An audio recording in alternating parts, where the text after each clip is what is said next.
हम कोई गुलाम हैं कि जो आप कहेंगे हम कर लें?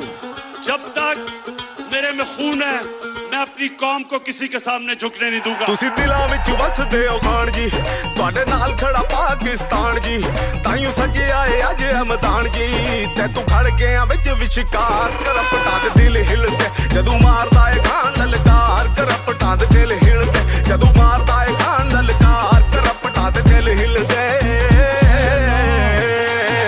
प्रॉपर्टी किधर से आएगी? मुझे तो एहसास प्रोग्राम में डाल दो, मेरे पास तो है ही कुछ नहीं।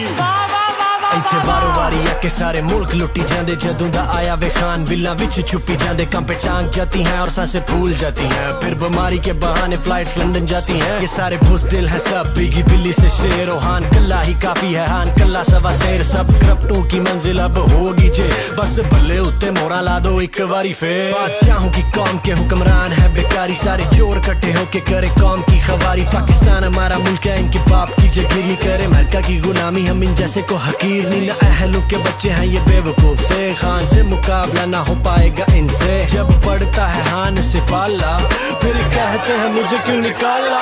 नाम गिद्दड़ा